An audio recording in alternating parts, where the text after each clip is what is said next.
코로나 시대를 살아가는 그리스도인이라는 제목으로 함께 말씀을 나누고자 합니다. 여러분, 제가 성경 퀴즈를 하나 내겠습니다. 한번 맞춰보세요. 성경에서 가장 나이가 어렸던 왕이 혹시 누군지 알고 계십니까? 성경에서 가장 나이가 어렸던 왕, 이 왕은 바로 느부갓네살입니다. 갓 4살이 되자마자 왕이 되었기 때문에 느부갓네살. 오늘 이 다니엘서에 등장하는 느부갓네살 왕이 나옵니다. 이 느부갓네살 왕은 이스라엘이 최종적으로 멸망하는데 아주 결정적인 역할을 한 그런 왕입니다. 이 이스라엘 멸망시킨 것뿐만 아니라 이스라엘 민족들 중에 많은 사람들을 포로로 끌고 바벨론으로 데려가기에 이르릅니다. 그 중에는 특별히 왕족이나 귀족들 역시도 포함되어 있었고, 여러분, 보통 이야기할 때 우리가 전 세계에서 제일 총명한 민족, 좀 똑똑한 민족 하면 어떤 민족이 떠오르십니까? 많은 사람들이 아마 유대인들을 떠올릴 것입니다. 아마 이 유대인들이 똑똑한 것이 이때 당시에도 유명했었던 것 같아요. 그래서 느부갓네살이 이 유대인 왕족들과 귀족들 중에 몇몇 청소년들과 청년들을 뽑아서 이 바벨론 왕궁을 위해서 일하는 사람들로 훈련을 시킵니다. 그래서 언어를 가르치고요, 당대 최고의 학문들을 가르쳐서 이 사람들이 바벨론을 위해서 일하는 그런 학자들로 쓰임받게끔 하였었다라는 것이죠. 이 당시에 교육을 받던 인원들 중에 포함되어 있었던 사람들이 바로 오늘 주인공인 다니엘과 그의 친구들입니다. 여러분, 저는 어렸을 때부터 유학생활을 했습니다. 지금 인생의 거의 절반 정도를 저는 사실 외국에서 자랐는데요. 이 타지 생활을 하다 보니까 물론 부모님하고 떨어져서 타지 생활을 했기 때문에 굉장히 좀 어려웠었던 적도 있었고, 좀 마음적으로 힘들었었던 적도 분명히 있었습니다.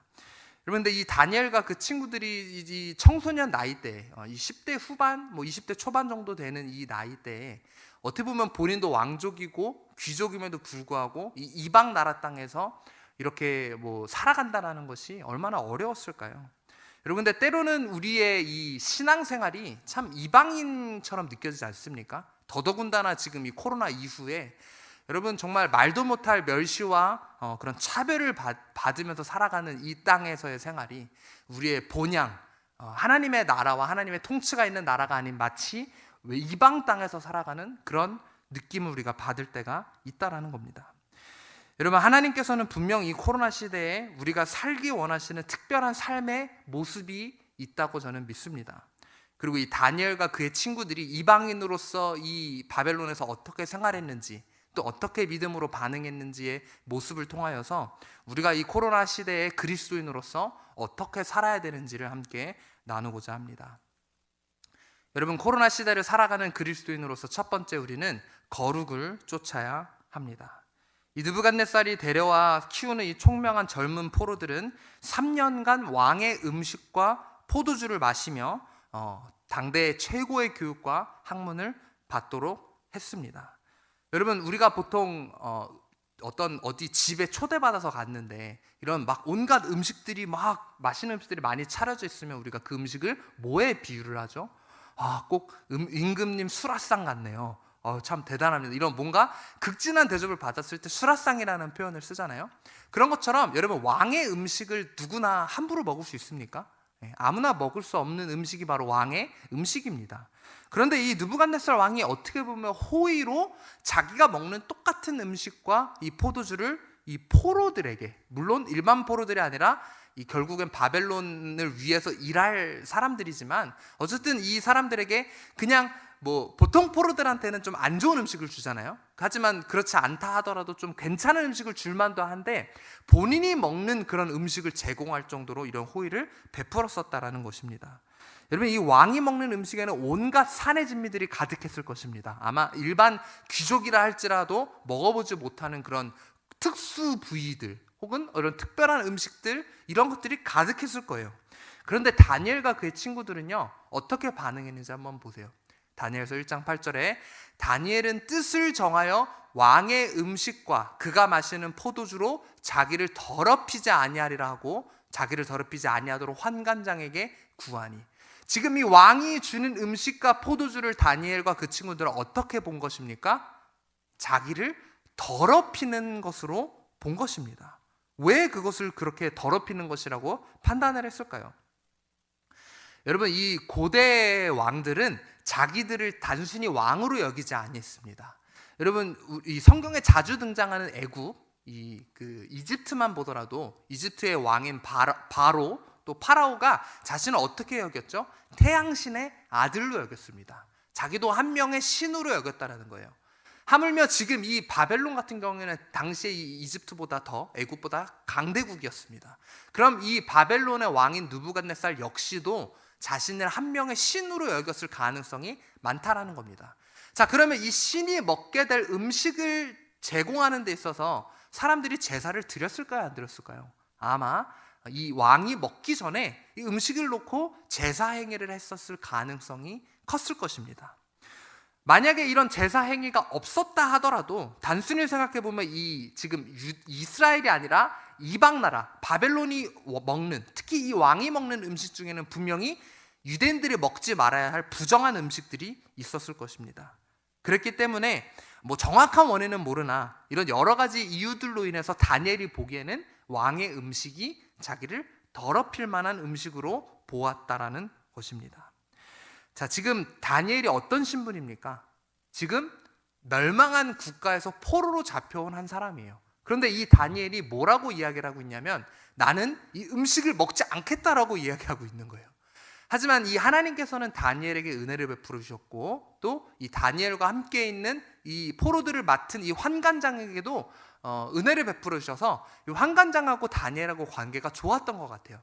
그래서 다니엘이 자기는 이 왕이 주는 음식을 먹지 않고 채소를 먹겠다라고 이야기합니다. 자, 그런데 이 환관장이 화를 낼 수도 있는 상황 아닙니까? 아니, 지금 포로 주제에 네가 뭐를 요청하고 있냐? 주는 대로 먹어라. 뭐 이렇게 이야기할 수도 있는데 환관장이 이렇게 이야기합니다. 다니엘 군, 만약 당신 말대로 했다가 만약 당신이 여위게 된다라면 그 책임은 제가 집니다. 제가 왕의 명령을 따르지 않게 된 거로 제가 사형을 당할 수도 있습니다. 이렇게 좋게 이야기를 합니다. 그랬더니 다니엘이 뭐라고 이야기합니까? 아닙니다. 그러면 딱 10일만 시간을 주셔서 한번 시험을 한번 해보죠. 저와 제 친구들은 왕이 주는 음식을 먹지 않고 채소를 먹겠습니다. 자, 반면에 왕을 먹은 사람들하고 10일이 지난 후에 과연 우리가 말랐는지 보기에 못 먹은 것처럼 보이는지 한번 환관장님께서 판단해 주시기 바랍니다라는 요청을 합니다. 여러분, 저는 뭐 몇 번 말씀을 드렸는데 고기를 굉장히 좋아하는 사람이에요. 예.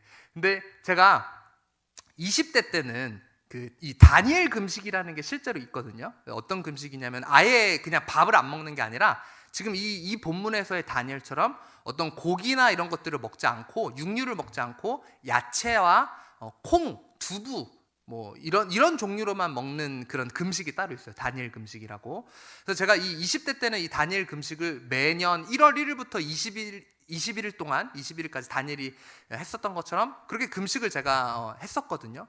근데 21일만 했는데도 살이요 막 5kg, 8kg 이렇게 빠져요. 예. 고기를 먹지 않으니까 살이 이렇게 빠지는데 여러분, 이 결과 아시게 되죠? 10일 뒤에 다니엘의 친구들과 또 왕의 진미를 먹은 사람들하고 비교해봤더니 성경에서 뭐라고 이야기하고 있습니까? 이 다니엘과 그 친구들의 얼굴이 더 윤택했으며 보기에 훨씬 아름다웠다라고 이야기합니다. 그래서 이 환관장은 다니엘의 말대로 그 이후에 왕의 음식을 주지 않고 이들이 결국 자기들이 원하는 채소를 먹을 수 있게끔 배려를 해주었다라는 것입니다. 여러분, 이 얼마나 큰 믿음입니까? 다니엘은 포로로 잡혀왔으나 이 왕이 주는 음식을 섣불리 먹지 않고 이것이 자기를 부정하게 한다라는 것을 깨달았고 결국 그것을 거부했다라는 겁니다. 다니엘은 왜 이렇게 할 수 있었을까요? 그가 포로로 잡혀왔으나 다니엘이 가지고 있었던 변치 않는 그의 정체성 때문이었습니다. 그 정체성이 무엇이냐면 바로 자기는 하나님의 거룩한 백성이다 라는 정체성 때문이었습니다. 비록 이스라엘은 멸망했으나 하나님은 자기를 비롯한 유대인들을 버리지 아니하셨고 본인들은 하나님의 거룩한 백성이다라는 사실을 뼛속 깊이 마음 깊숙한 곳에서 가지고 있었다라는 사실입니다. 그래서 왕의 음식과 포도주로 자신을 더럽히지 아니하려고 했었던 것입니다. 여러분, 이것이 우리가 품어야 할 마음입니다. 우리가 어떤 상황에 살고 있든 어떤 세상에 살고 있든 우리는 하나님의 거룩한 백성입니다. 여러분, 하나님의 거룩한 백성은 거룩한 삶을 살아야 합니다. 이 거룩이라는 단어의 히브리어는 카도시라는 단어입니다. 이 단어는 구분되다, 구별되다라는 이런 동사도 갖고 있습니다. 구별되다라는 게 무엇입니까?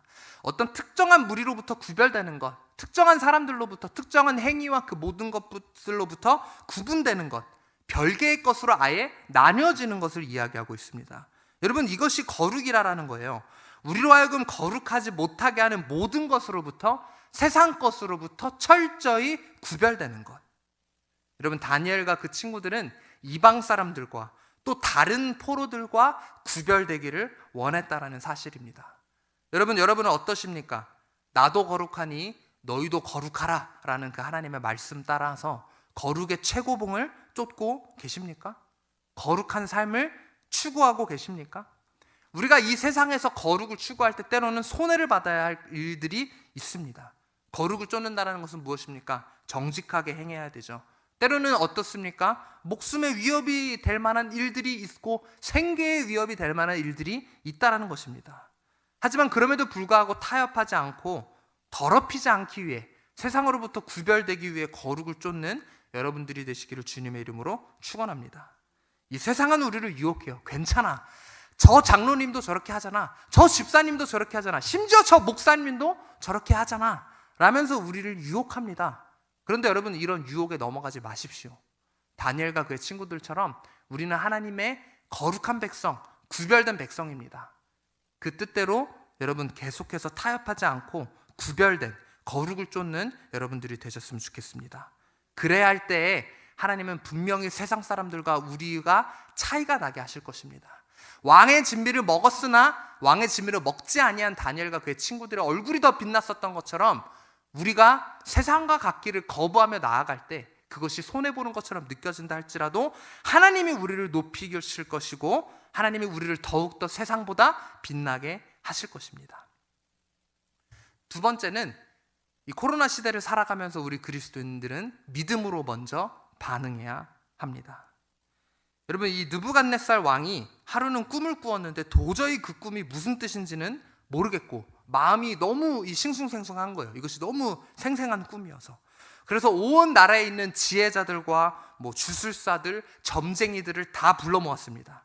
그리고 꿈을 꾸었는데 이 꿈 때문에 내가 하루 왼종일 마음이 복잡하다라고 이렇게 이야기를 합니다. 그랬더니 이 사람들이 왕이시여, 그럼 그 꿈을 저에게 말씀해 주십시오. 그럼 저희가 해석해 드리겠습니다. 그런데 이 느부갓네살 왕이 여러분 뭐라고 하죠? 내가 꿈을 이야기하지 않을 테니 너희가 꿈이 뭔지를 맞히고 해석까지 해보라. 왜 이렇게 이야기했을까요? 여러분, 이 똑똑한 사람들, 지혜자들이 지금 모였지 않습니까? 지금 이 왕 앞에서 이 왕의 마음을 시원하게 못하면 자기의 목숨이 위태위태한 상황이에요. 그럼 이 똑똑한 이 지혜자들이 꿈을 딱 이야기를 듣고 명확한 해석보다는 잘 모를지라도 어떻게 할 가능성이 큽니까? 막 끼워 맞출 가능성이 커요. 여러분, 점쟁이한테 가보세요. 뭔가 용한 것 같은데 잘 보면요, 막 끼워 맞추는 사람들이 많아요. 물론 진짜 귀신의 힘에 힘입어서 막 진짜 맞추는 사람도 있지만 막 많은 사람들은 막 이런 거 저런 거 막 갖다 대면서 막 끼워 맞춥니다. 이 왕은요, 그런 것을 원하지 않았다는 거예요. 정말 진정한 해석을 원했기 때문에 꿈조차도 맞추라고 한 겁니다. 여러분, 이게 쉬운 일입니까? 제가 어제 무슨 꿈 꿨게요? 맞춰보세요. 이걸 누가 맞춥니까? 그래가지고 이 지혜자들도 얼마나 황당하면 왕한테 이야기합니다. 저 왕이시여, 아주 조심스럽게 죄송하지만 이 지구상에는 꿈을 맞출 만한, 왕이 요구하는 걸 할 수 있는 사람은 절대 없습니다. 그러니까 저희가 잘 해석을 해드릴 테니까 제발 저에게 꿈을 이야기해 주십시오. 그랬더니 이 왕이 노발대발하면서 이 모든 지혜자들과 점쟁이와 술사들을 다 잡아서 죽이라는 이런 끔찍한 명령을 내리게 됩니다. 그런데 여러분, 놀라운 것은요, 이 지혜자들 속에 포함되어 있었던 것이 지혜자로 훈련받고 있었던 다니엘과 그의 친구들 역시 포함되어 있었다는 거예요. 이 명령을 들은 이 왕의 근위대장이 막 분주하게 군사들을 이끌고 막 뛰어다녔을 거 아닙니까? 근데 이 다니엘이 이 근위대장의 모습을 보고 자초지종을 묻습니다. 아니, 무슨 일이 지금 벌어지고 있는 겁니까? 그래서 이 이야기를 하니까 다니엘이 그 이야기를 듣자마자 왕을 찾아 뵙니다. 왕 앞에서 이렇게 얘기합니다. 왕이시여, 저에게 시간을 주시면 제가 왕의 그 꿈을 맞추고 해석까지 해드리겠습니다. 다니엘이, 하나님이 이미 그 꿈을 보여주셔서 이렇게 이야기했을까요? 여러분, 아니에요. 이 다니엘서 2장 말씀에 나와 있는 본문인데, 이걸 잘 읽어보게 되면요, 다니엘은 지금 이 상황에서 진짜 아무 영문도 모르는 상황에서 일어나고 있는 겁니다. 왕이 심지어 그런 꿈을 꿨는지도, 심지어 자기들이 지금 막 죽임을 당해야 되는 이런 것도 지금 막 처음 한 상태에서 왕을 찾아가서 그것을 해석하겠다라고 이야기한 겁니다. 아무리 총명한 다니엘이라 할지라도 다니엘에게는 이 막 꿈을 맞추는 일이 쉬운 일이었을까요? 네, 절대 그렇지 아니한 일이었습니다. 그래서 다니엘이 왕 앞에 나가서 그렇게 이야기한 후에 집으로 돌아와서 친구들에게 이야기합니다. 이런 일들이 있어서 우리가 지금 당장 기도하자 이러고 친구들과 함께 무릎을 꿇기 시작합니다. 목숨이 위태위태한 그 상황 앞에서 믿음으로 먼저 함께 기도하기 시작한 겁니다. 그랬더니 그날 밤에 어떤 일이 일어나냐면 하나님께서 환상으로 다니엘에게 그 왕이 꿨었던 그 꿈을 보여주시게 됩니다. 그래서 왕 앞에서 나아가서 그 꿈을 맞추고 또 해석까지 하게 되는 것이었습니다. 여러분, 이 얼마나 대단한 믿음입니까?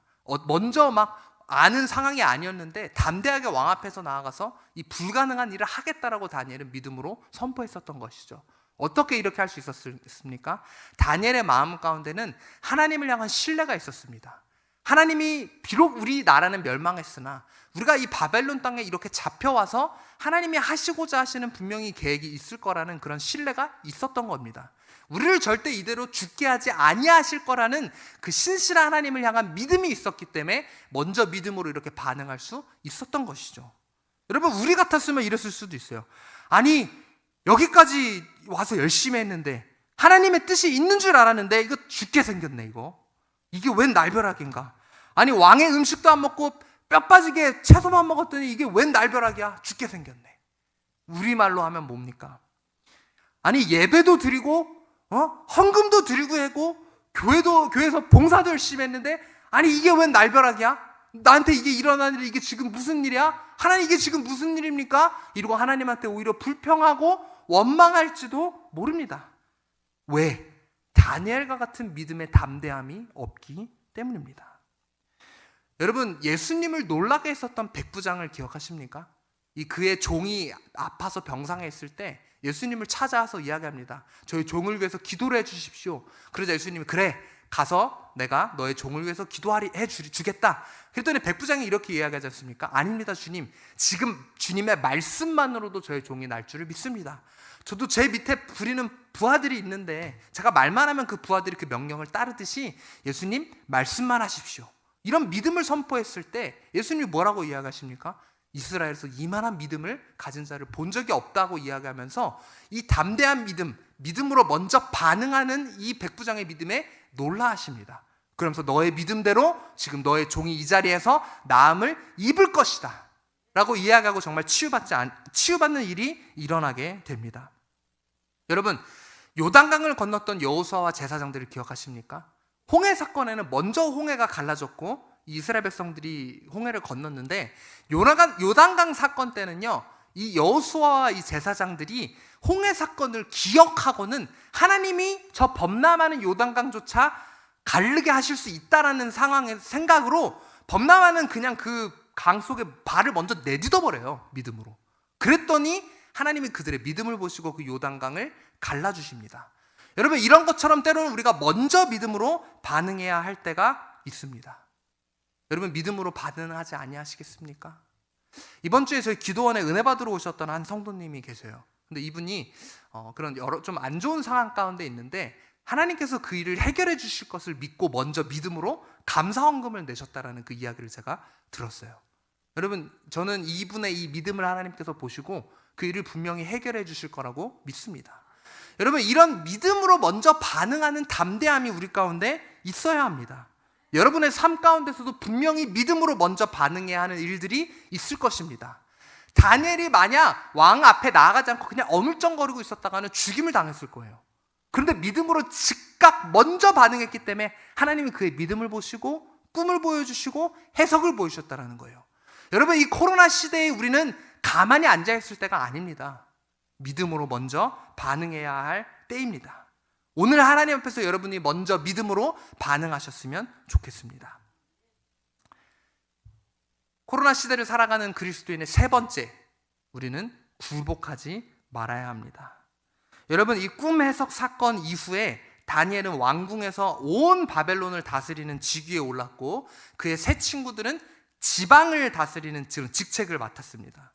근데 여러분 여기서 또 한 가지 사건이 터지게 됩니다. 이 다니엘하고 친구들은 이렇게 목숨을 내놓을 일들이 왜 이렇게 많이 생기는지 모르겠어요. 어떻게 보면 불쌍해요. 한 번 생기는 것도 안타까운데 지금 계속 이런 일들이 일어나죠. 이번엔 어떤 일이 생기냐면 왕이 이 바벨론의 나라가 크다 보니까 각 지방을 관리하는 그런 지방 관료들과 또 법을 관리하는 사람 이런 몇몇 사람들을 다 부르게 됩니다. 한 자리에 모아서 이렇게 선포합니다. 자, 내가 만든 이 금신상 앞에서 모두 절하라. 이건 단순한 우상 숭배가 아니라 여기에는 정치적인 의미가 있는 겁니다. 자, 너희 지방 관료들, 나 이 느부갓네살이 참 왕이고 참 신인 것을 너희가 깨닫고 나만 섬기라, 내 말에만 복종하라라는 이런 정치적인 압박까지도 함께 있었다라는 거예요. 그래서 모든 지방 관료들을 포함한 이 모든 정치를 하는 이 높은 직위에 있는 사람들이 이 음악이 울릴 때 이 느부갓네살이 세운 그 금신상 앞에 절하게 됩니다. 절하지 아니한 자들은 어떻게 한다고 이야기합니까? 풀무불 속에, 극렬히 타는 그 풀무불 속에 던져넣겠다는 무서운 그런 징벌을 내린다라고 이야기를 했죠. 그런데 막상 그 일이 일어났을 때 절하지 아니한 사람들이 있었으니 누굽니까? 바로 다니엘의 세 친구들이었습니다. 이 세 친구들은 절대 절할 수 없었습니다. 왜? 십계명에 어긋나는 일이기 때문에. 금신상 앞에 절하지 말라고 명확하게 쓰여 있는 일이 이들은 알았기 때문입니다. 그래서 이들은 절하지 아니했습니다. 이것을 보고 신하들이 왕에게 얘기합니다. 왕이시여, 아니 지금 저 지방 왕이 직책을 준 저 유대인들이 지금 이 금신상 앞에 절하지 않습니다. 이 이야기를 듣고는 왕이 막 화를 내면서 그 사드락과 메삭과 아벳느고를 부릅니다. 다니엘의 세 친구를 불러서 너희들 왜 지금 절을 하지 않냐? 너희들 지금 죽게 생겼다. 다시 한번 기회를 줄 테니까 절을 해라. 그러면 내가 너희 죄를 용서해 주겠다. 자, 그런데 이 다니엘과 세 친구들이 뭐라고 이야기하냐면 참 재밌는 대답을, 성경에 이렇게 쓰여 있어요. 왕이시여, 왕의 그 말에 저희가 대답할 필요가 없습니다. 여러분, 왕이 지금 화내면서 이야기하고 있는데 대답할 필요도 없습니다. 이렇게 이야기하는 이런 대단한 사람들이에요. 여러분, 우리에게 이런 담대함이 있어야 돼요. 대답할 필요도 없습니다. 여러분, 따라해 보세요. 대답할 필요도 없습니다. 필요도 없습니다. 네. 이야기를 할 때 이런 말도 안 되는 일에는 아무리 그것이 우리를 위협하는 일이라 할지라도 대답할 필요도 없는 일은 대답할 필요도 없는 겁니다. 이렇게 이야기합니다. 대답할 필요도 없을 뿐더러 그 풀무불 속에서 하나님이 우리를 건지실 것입니다. 여러분, 이 우상 앞에 어떠한 불이익이나 협박 속에서 절대 굴복하지 않았던 것이 다니엘과 세 친구들의 믿음이었다는 겁니다. 이것이 진정 이 코로나 시대에 우리 그리스도인들이 가져야 할 믿음입니다. 여러분, 이 사회가 우리에게 일정한 모습을 요구할 때가 있어요. 그리고 그 모습을 따르지 않을 경우 욕하고 비방합니다. 주로 이것들은요, 비도덕적인 관념들 혹은 문화적인 관념을 벗어났을 때 사람들은 이 잣대를 들이댑니다. 여러분 생각해 보시죠. 어떤 장유유서에 관한 거, 아니면 예에 관련된 거, 효에 관련된 거. 만약에 부모를, 고령이 있는 부모를 앞에 두고 막 함부로 대하는 자녀들을 보십시오. 막 부모님을 앞에다 두고 막 때리려고 주먹질 하려고 하는 그런 젊은 사람들을 여러분 보았다고 생각해 보세요. 그럼 수많은 사람들이 막 비난을 하고 욕을 할 겁니다. 왜? 이 예라는 이 잣대에 어긋났기 때문입니다. 여러분, 그런데 지금 우리 이 사회에 한 가지 이상한 일이 일어나고 있는데, 비도덕적인 것도 아니고 문화적인 것도 아닌데 이 잣대를 들이대는 게 있어요. 그게 뭡니까?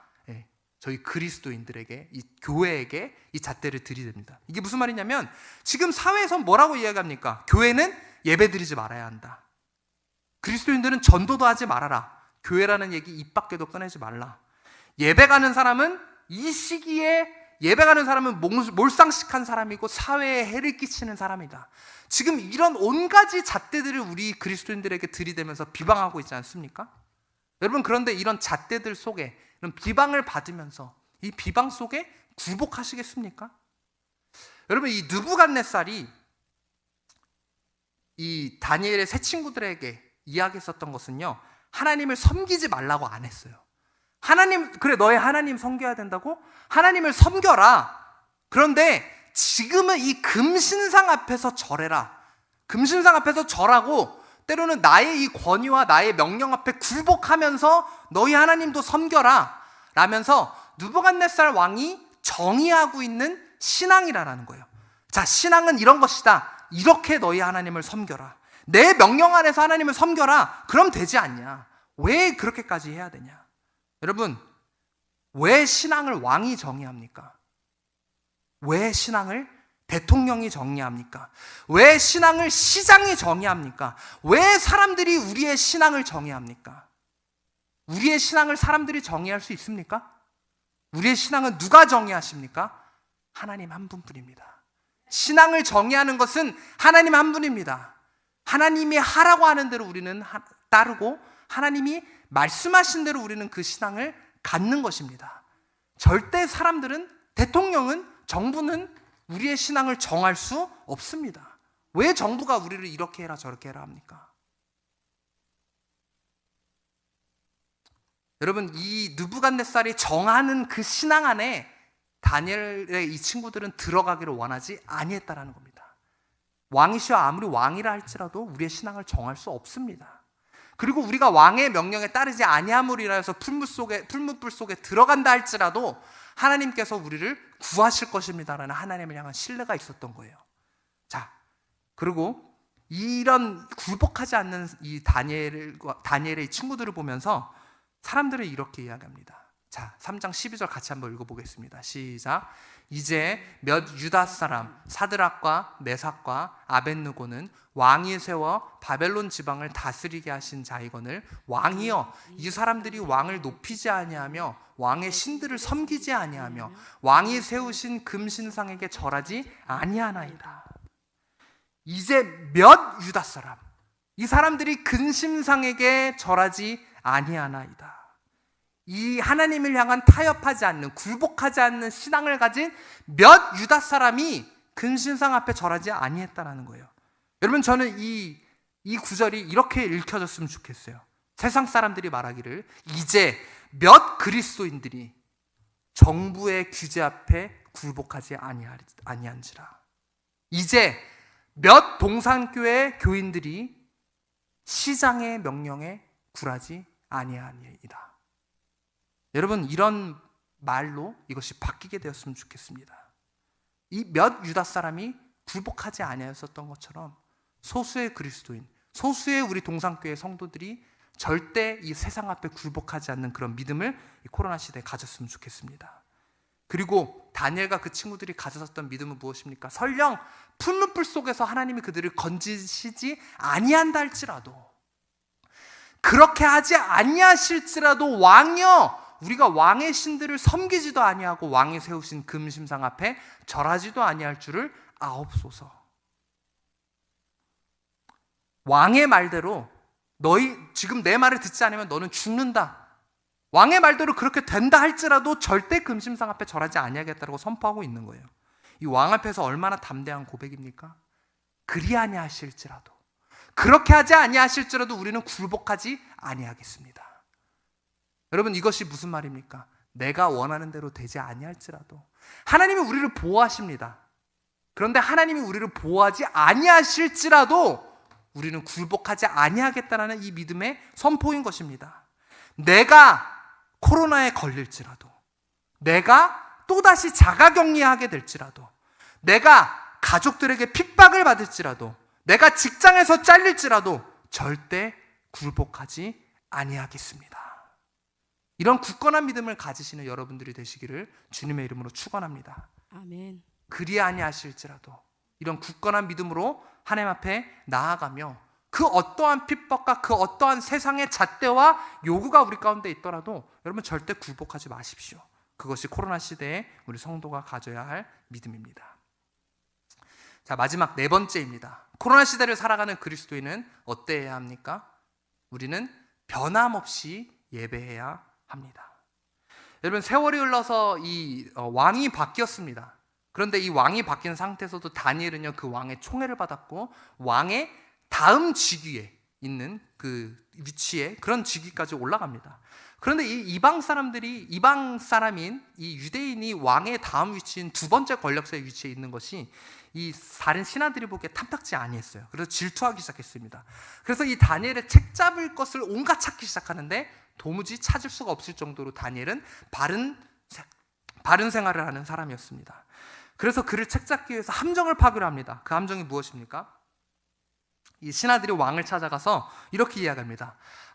우리 위대하신 왕이시여, 이 왕이 얼마나 대단한지 다른 사람들이 알게 하는 그런 것을 하면 어떻습니까? 30일 동안 왕 외에는 다른 어떤 신이나 다른 사람에게 그 어떤 간구도 하지 못하게 하는 법령을 내리십시오.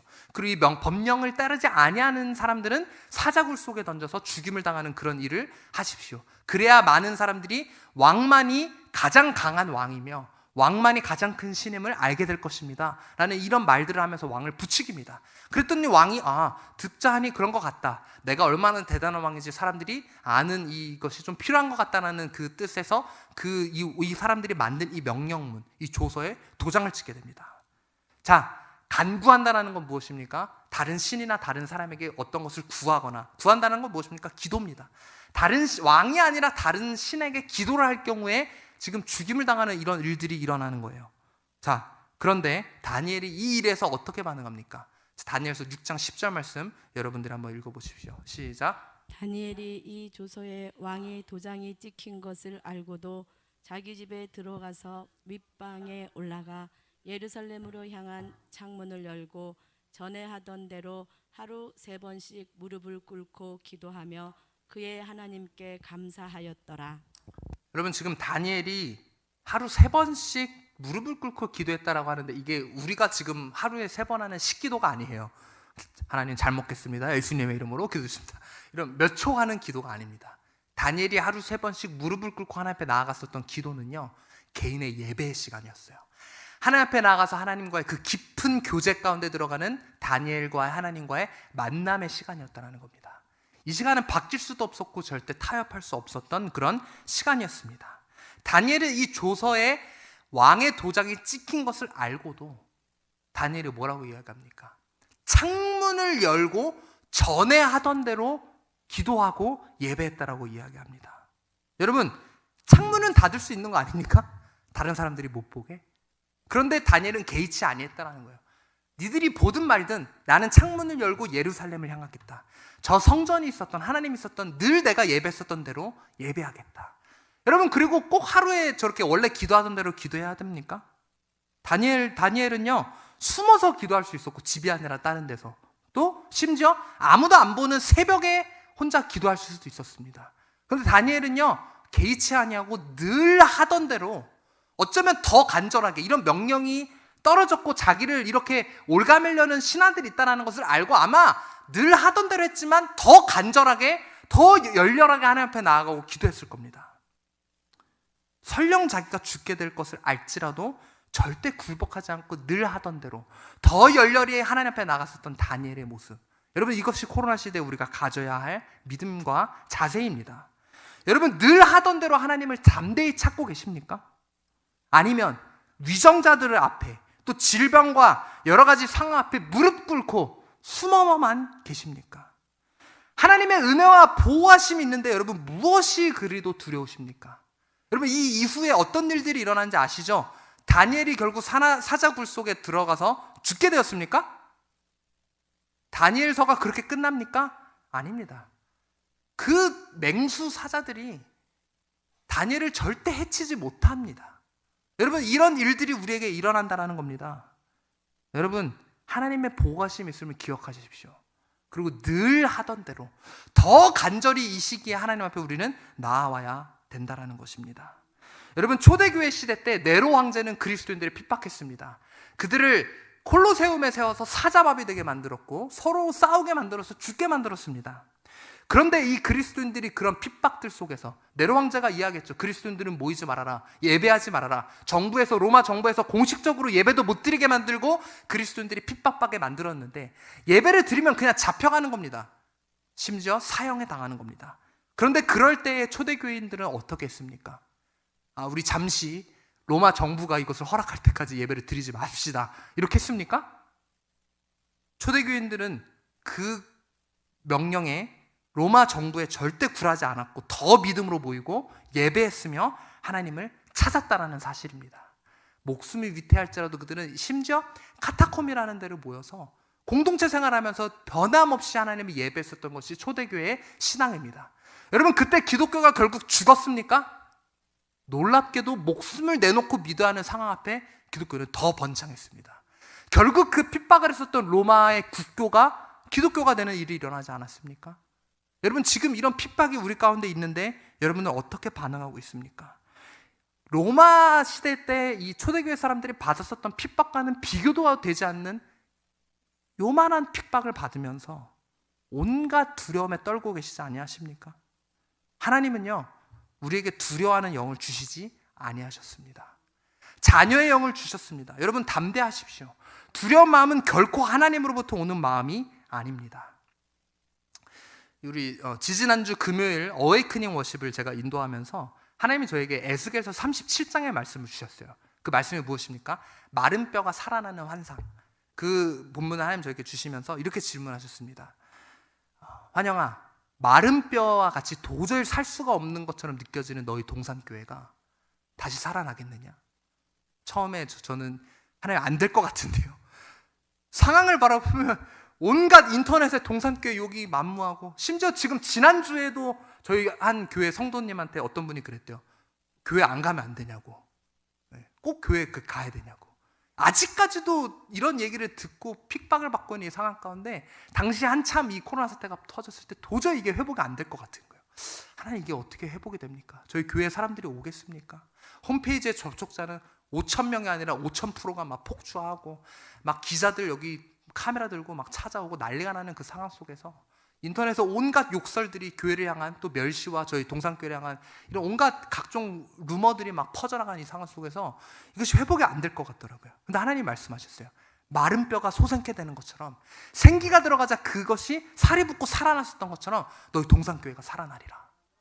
여러분의 상황은 어떻습니까? 마른 뼈처럼 하나님, 이거 도저히 안 될 것 같은데요, 못 살아날 것 같은데요 라는 그런 상황이 있습니까? 하나님이 소생시키실 것입니다.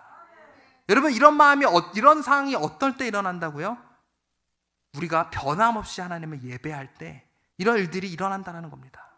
여러분, 어려운 일을 겪고 나서 우리가 어떻게 하느냐가 우리의 참된 믿음입니다. 동산교회 성도들처럼 어려움을 겪고도 여전히 예배하네, 예배하기를 멈추지 않네, 심지어 더 열렬히 뜨겁게 하나님을 찾고 하나님 앞에 나아가네.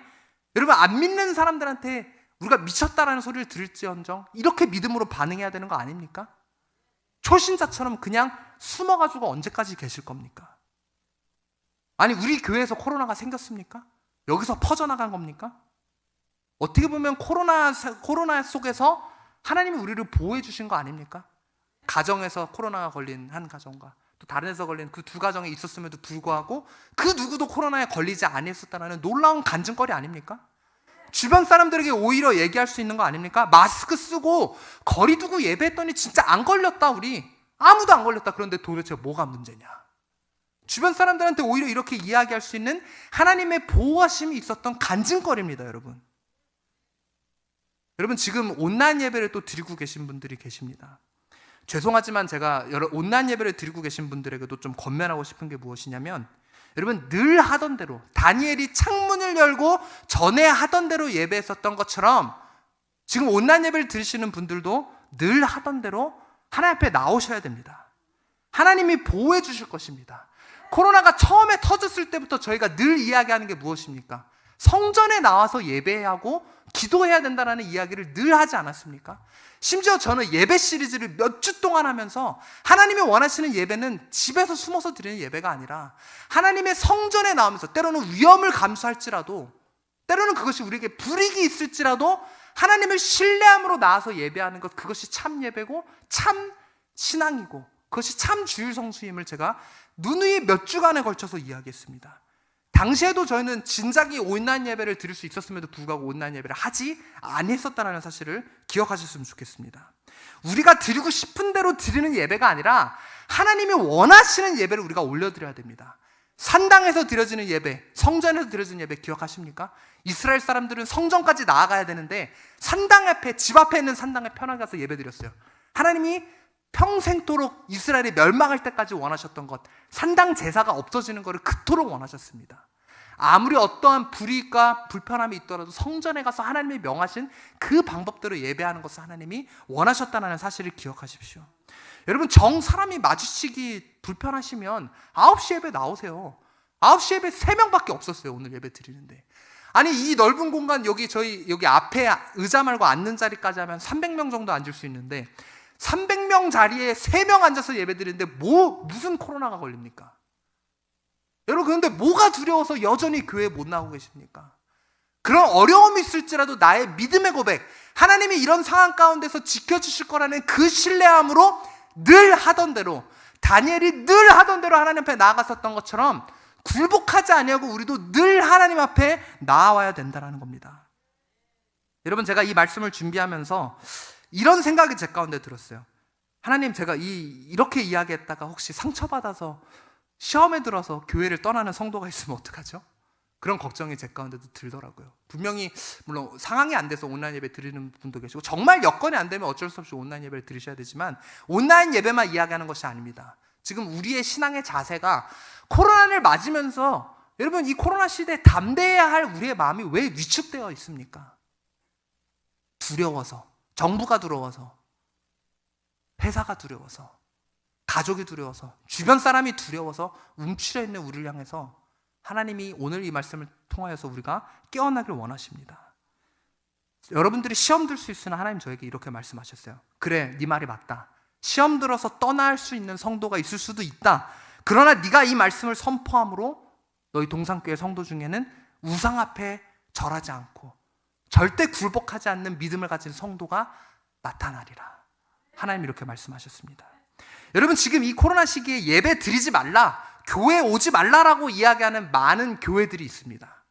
여러분, 서울에 있는 한 교회 목사님이 이렇게 말씀하셨어요. 그까지 주일 예배 한번 안 드리면 어떠냐. 여러분, 그리고 유명한 하나님을 믿는 교회를 다니는 작곡가가 이렇게 이야기했어요. 안 보이는 하나님도 믿는데 비대면 예배가 뭐가 문제란 말인가. 그리고 또 대형교회 목사님이 이렇게 말씀하셨어요. 하나님은 늘 비대면이셨다. 여러분, 그까지 주일 예배입니까? 지금 여기서 드리고 있는 예배가 그까지 주일 예배예요? 여러분, 누군가는 이 자리에서 하나님 함께 드리는 이 예배가 생명이 연장되고 삶이 하나님께 조정되는 역사가 있는 예배입니다. 하나님의 역사하심이 없다라면 그까지 주일 예배겠죠. 그런데 우리가 드리는 예배는 절대 그까지 주일 예배가 될 수 없습니다. 한 번 안 드릴 수 없는 예배이기 때문에 우리는 목숨 걸고 이 자리에 모여 있는 것입니다. 안 보이는 하나님도 믿는데 비대면 예배가 뭐가 문제냐? 여러분, 하나님이 안 보이십니까? 저는 하나님이 보입니다. 저의 영의 눈을 떠서 보니 지금 이 자리에 오셔서 이런 상황을 보시며 울고 있는 하나님이 보입니다. 여러분은 그 하나님이 안 보이십니까? 안 보이시는 하나님 앞에서는 문제가 안 되겠죠. 하지만 내가 정말 존재하는 걸 알고 영의 눈으로 바라보는 그 하나님이 계신데 어떻게 우리가 내 편한 대로 예배할 수 있습니까? 그리고 하나님은 늘 비대면이셨다? 여러분, 예수 그리스도께서 십자가에 못 박혀서 돌아가셨을 때 제일 처음 일어난 일이 무엇입니까? 휘장이 찢어졌습니다. 그것이 무엇을 의미합니까? 지성소를 가로막고 있었던 그 휘장이 찢어지면서 늘 비대면이셨던 그 하나님께서 이제는 얼굴과 얼굴을 우리를 맞대겠다라고 이야기하신 겁니다. 소수의 사람, 모세하고만 얼굴과 얼굴을 맞댔었던 것처럼, 하지만 이제는 그 소수의 사람이 아니라 대제사장만 아니라 우리 모두가 그 하나님의 얼굴을 마주볼 수 있게끔 하시겠다라고 하신 것이, 그래서 그 예수 그리스도를 대속제물로 바치시고 우리에게 나아오시겠다고 하시는 그 하나님의 마음과 사랑이 있는데 왜 우리는 우리의 얼굴을 가립니까? 하나님 앞에 나와야 되는 거 아닙니까? 하나님이 친히 찢으신 그 휘장을 우리는 다시 만들고 있습니다. 하나님 얼굴을 다시 가리워 주십시오. 하나님은 친히 휘장을 찢어내시며 우리를 그분과의 관계 가운데로 부르시고 대면하기 원하시는 하나님인데 온갖 핑계를 대면서 우리는 예배관을 무너뜨립니다. 그러나 우리 교회는, 우리 겟세마네 기도원은 절대 예배를 멈추지 않을 것입니다. 하나님 말씀의 그 어떤 것에도 우리는 무릎 꿇지 않을 것입니다.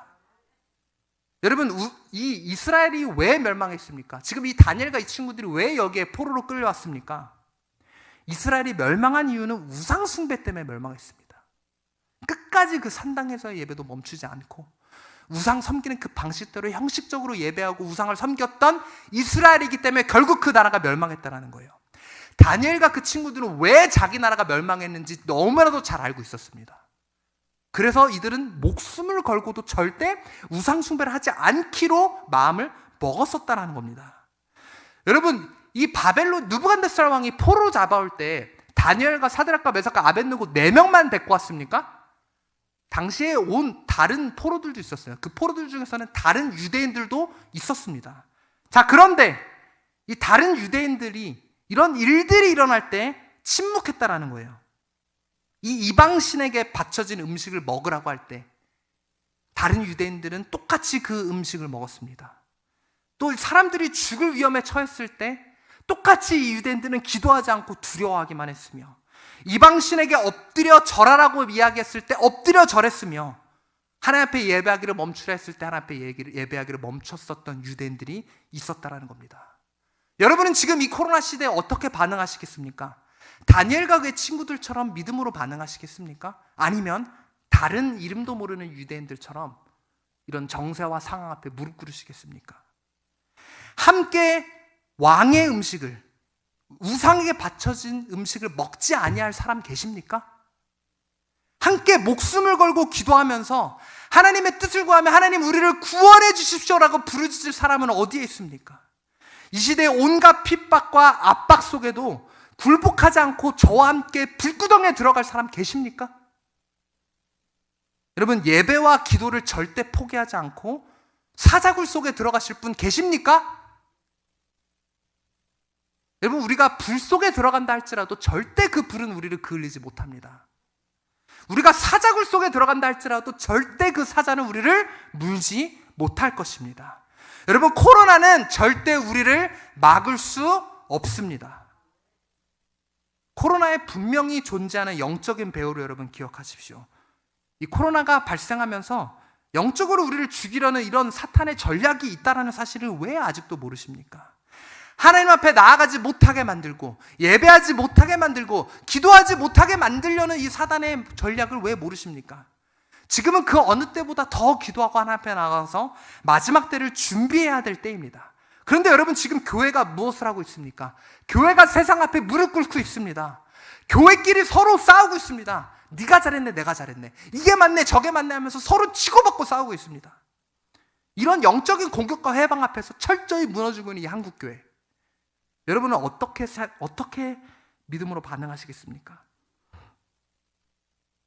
여러분, 제가 지난달에 알람이 울리는 때라는 제목으로 말씀을 나눴습니다.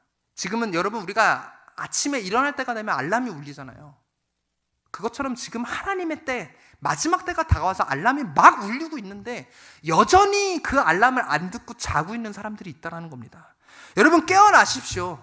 여러분, 일어나십시오. 지금 잘 때가 아닙니다. 여러분, 자다가 깰 때가 되었다는 사실을 기억하시기 바랍니다. 이제는 우리가 믿음으로 반응해야 될 때입니다. 여러분, 세상의 여러 가지 이 압박 앞에 굴복하지 마십시오. 거룩을 쫓으십시오. 믿음으로 먼저 반응하십시오. 늘 하던 대로, 아니 평소 하던 것보다 더 하나님을 찾고 더 성전에 나와서 하나님 앞에 나아가기를, 예배하기를 멈추지 아니하시기는 여러분들이 되시기를 주님의 이름으로 축원합니다. 그럴 때 비로소 하나님께서 우리에게 역사하실 것입니다. 여러분, 왜 코로나 가운데 여전히 바들바들 떨면서 집에만 박혀 계십니까? 코로나가 아직까지도 끝나지 않는 이유는 우리가 여전히 회개하지 못하고 하나님의 이 코로나를 통해서 우리에게 주시는 이 영적인 메시지를 여전히 우리가 깨닫지 못하기 때문입니다. 다니엘을, 오늘 이 다니엘과 그의 친구들을 통해서 우리에게 주신 이 말씀을 우리가 받고 이제는 여러분, 우리가 일어나야 합니다. 이제는 우리가 잠에서 깨야 할 때입니다. 여러분, 굴복하지 마십시오. 이 정도 핍박에 굴복하면 우리 목에 총칼이 들어온다면 어떻게, 여러분, 더 큰, 진짜 마지막 때 더 큰 환란이 오면 여러분 어떻게 반응하시겠습니까? 지금 이 자리에 평소 5, 60명 있던 자리에 지금 20명 앉아 계세요. 하나님이 이걸 보면서 뭐라고 말씀하시겠습니까? 하나님이 바라시는 믿음의 반응은 다니엘과 그의 친구들의 반응입니다.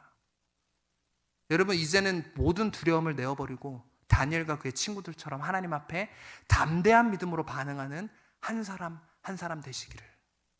세상이 우리에게 손가락질하고 너희 그거 잘못하는 거야 라며 우리를 비웃을지라도 절대 거기에 굴복하지 않고 십자가만 바라보며 하나님 앞에 나아가는 그런 우리가 되었으면 좋겠습니다. 그런 신앙 없이는 마지막 때를 견딜 수 없습니다. 그런 신앙 없이는 다른 사람 깨울 수 없습니다.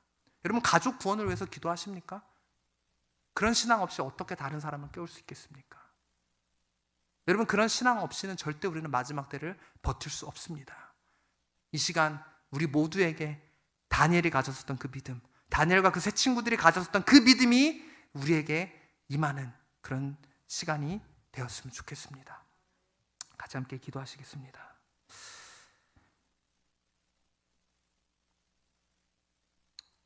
하나님, 우리의 믿음이 담대하지 못하고 연약해져서 주님이 이 상황과 세상 가운데 타협하며 무릎 꿇었었던 우리의 이 어리석은 모습을 용서하여 주시옵소서. 주님, 이제는 우리가 일어나겠습니다. 무릎 꿇지 아니하겠습니다. 다시 일어나서 다니엘과 그의 친구들과 같은 담대한 믿음을 가지겠습니다. 하나님, 여전히 두려움의 영에 휩싸여서 여전히 하나님 앞에 나오지 못하고 있는 그런 영들이 있습니다. 이 시간 예수 그리스도의 이름으로 명하노니 우리를 두렵게 하는 모든 영들은 묶음받고 떠나갈지어다. 하나님, 마른 뼈를 살리셨던 그 생기가 우리에게 임하게 하여 주시옵소서. 생기야 들어가라라고 말씀하신 그 대언처럼 생기야 들어가라, 마른 뼈야 일어나라, 마른 뼈와 같았던 그런 우리의 신앙이 일어나고 우리 교회가 일어나고 한국 교회가 일어나고 또 이 대한민국이 일어나는 역사가 주님 이 시간 있게 하여 주시옵소서. 주님, 우리는 무릎 꿇지 않겠습니다. 그리 아니하실지라도 절대 타협하지 않고 무릎 꿇지 않고 굴복하지 않고 거룩을 쫓고 늘 하던 대로 더 하나님 앞에 나오는 그런 믿음이 우리에게 임하게 하여 주시옵소서. 이제는 믿음의 두려움과 연약함은 내어버리고 하나님 앞에 담대한 마음으로 나아가는 우리 한 사람 한 사람이 되게 하여 주시옵소서.